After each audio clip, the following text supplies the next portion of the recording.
NATO'da parçalanma, İspanya öz səmasını Amerikaya kapattı. Gündəm xəbərinin efirində 30 Mart tarixidir və bir məlumatı diqqətinizə çatdırırıq. Belə ki, İspanya hökuməti İranla müharibədə iştirak edən Amerika hərbi təyyarələri üçün ölkənin hava məkanını tamamilə qapadıb və strateji aviabazalardan istifadəyə qəti qadağa qoyub.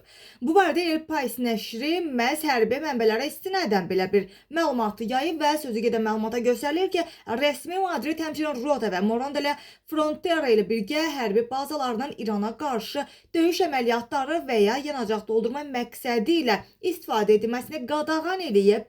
Bu barədə Baş nazir Pedro Sanchez tərəfindən qərar verilib və bu qərar Vaşinqtonu ciddi şəkildə logistik problemlərlə üz-üzə qoyub. Belə ki, Amerikanın Moron bazasında B-52 və B-1 strateji bombardmançı təyyarələrini yerləşdirmə planlarından imtina etməsinə səbəb olub və qadağa təkcə İspaniya ərazisindən qalxan təyyarələrə deyil, həmçinin də digər müttəfiq ölkələrdən gələrək İspaniya üzərindən keçmək istəyən hərbi hava vasitələrinə də şamil edilir. Amerika prezidenti Donald Trump İspaniyanın bu addımını NATO müttəfiqliyinə xəyanət adlandırıb və Madridə qarşı sərt ticarət sanksiyaları tətbiq edəcəyi ilə hədələsə də, İspaniya tərəfi beynəlxalq hüquqa zidd hesab etdiyi bu müharibədə iştirak etməmək prinsiplərində israrlı olduğunu da bəyan eləyib. Qeyd olunur ki, İspaniyanın bu demarşı məhz Amerikanın Aralıq dənizi üzərindəki hərbi logistikasına əhəmiyyətli dərəcədə zəifləyir və NATO daxilində son illərin ən böyük diplomatik